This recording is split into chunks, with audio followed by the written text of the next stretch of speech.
case AL versus CEIC.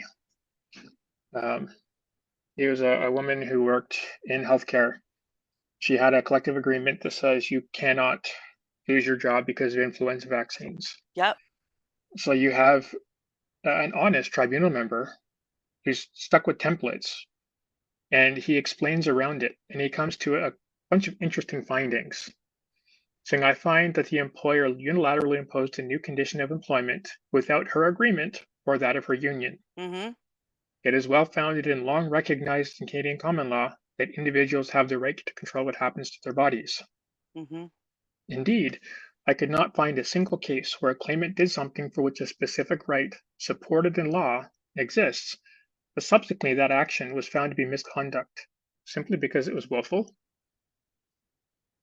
Further, the claimant had a right both expressed in Canadian case law and in her CPA, she's got both authorities, to refuse vaccination. Given those expressed rights, I find the claimant's decision to not be vaccinated, despite the policy, is not misconduct. This decision was cited hundreds of times by people arguing that, hey, look, AL got EI, Yeah. so should I. We have the same thing. Yeah. The tribunal did something unprecedented. They held a panel of appellate tribunal members to study this case. And they came up with a decision that had this conclusion. It is one thing to ask whether an express or implied duty exists.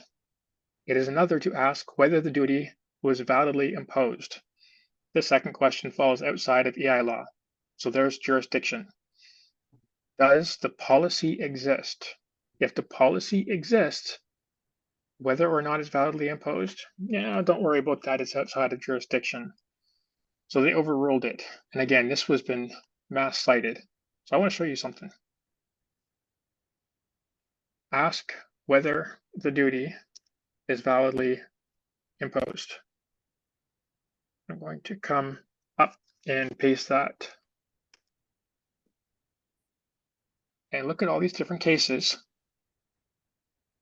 Notice I didn't put the second question falls outside of EI law.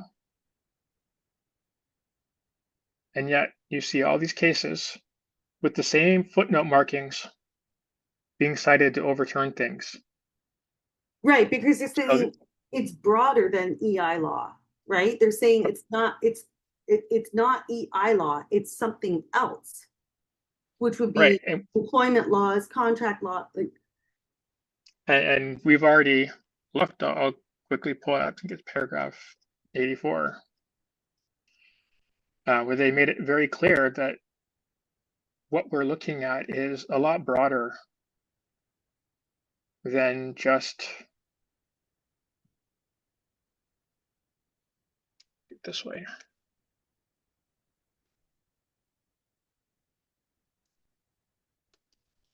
I love that. I just saw choice with consequences. Yeah. That was the catchphrase, right? It's your choice with consequences. It's your choice. You're citing a bunch of federal court cases that go back to the 80s. Term illegal, contrary to law, has a broader meaning than merely criminal law. It includes contraventions of employment standards, that's labor laws, any relevant legislation, any collective agreement, and any associated licensing board certifications if you work in regulated industries. All of that is caught up in the term contrary to law. And their answer is, well, it's one thing to ask whether the policy is there. If it is, that's all that matters. Any secondary investigation outside that falls outside of EI law. This has become precedent. This was templatized, and it was repeated over and over. And if we actually look at, let's just break that sentence down, and we'll close with this argument here, that it's one thing to ask whether an express or implied duty exists. Is the policy there? It's another to ask whether it's validly imposed. The second question is outside of tribunal jurisdiction. If we let this stand, that's going to institutionalize a lot of different errors as precedent. So let's just look at that sentence, that one sentence. Implicit in this argument is a fatal assumption that the duty is valid, right? It's one thing to ask whether it exists, but whether it's validly imposed, no. Mm-hmm. Mm-hmm. By doing that, the tribunal is finding that all policies are lawful without actually fact-finding contrary to law, right? That violates the rule of law because it permits employers to impose unlawful duties and coerce middle management to uphold statutory violations without consequences. Right? And it's putting the EI tribunal above the law. While simultaneously saying they have no authority to make any of those calls. Right. Right. You can't grant yourself the right to break the law. No, you cannot. I mean, that's the theme du jour, right? And here's the next problem. By explicitly excluding whether the duty is validly imposed for violating the statute itself, right? If the employer is acting contrary to law, which requires fact-finding, then the statutory requirement is that they receive unemployment insurance. Yep. By making that declaration in a tribunal decision with a whole panel to add weight to it, right? Because you're threatening people. If you undermine this, you're undermining the entire panel of appellate tribunal members. You are saying that fact-finding for whether something is contrary to law or not, which is required by statute, is now prohibited by a non-binding tribunal decision. Oh, and hold on, let's clarify. The statute that they are to abide by, the statute that creates them, and the statute that has the legal boundaries, the provisions that they must adhere to. It's their raison d'etre. They don't exist apart from the grant of authority in the EI Act and the DESDA Act. Yes. Yeah. I mean, just ask the question, what is valid? Right? If something is compliant with the contract and applicable statutes, and it's valid. Right? So by definition, judging whether something is lawful, contrary to law fact-finding, is to determine whether something is valid. It's synonymous. So they're playing semantics or grammar that's undermining jurisdiction. What about fairness? Right? It's a patent violation of fairness principle. Baker is the current Supreme Court case, saying that if there is an expectation that a process be followed by statute or by convention, it must be followed. To deviate from it is unreasonable. So what you're doing is setting up two standards, right? Both parties sign the contract. They both pay premiums. They're both subject to the laws of the land. And yet we're saying if the workers break the contract, no EI, but employers can rampantly break the law. We're not allowed to consider that. So now it's a fairness issue too. It's not just a jurisdiction and a rule of law issue, but about private law. This is a really big one that I haven't seen elucidated in decisions. So if applicants were making it, it was completely ignored by tribunal members regarding the duty exists, right? We looked at what management rights is.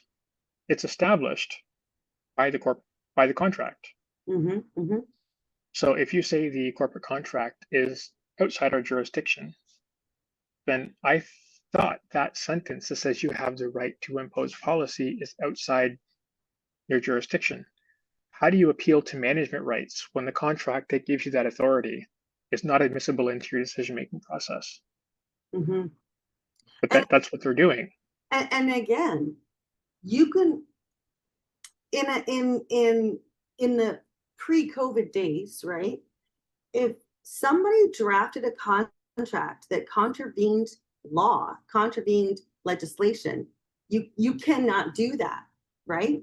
You cannot, like, for example, I'll speak to my example with BC landlord tenant. I was living in this building and they were just breaking all the rules and I held them to account. And they got me to sign a waiver, which I didn't realize it was a waiver of like I was leaving the unit. I didn't realize it was a waiver to waive my right to the 24-hour notice. I thought it was just for one viewing. And then they started showing up at my door like randomly with people. And then I realized what they had done. And when I called and spoke to the landlord tenant branch, they were like, you cannot contract out legislation.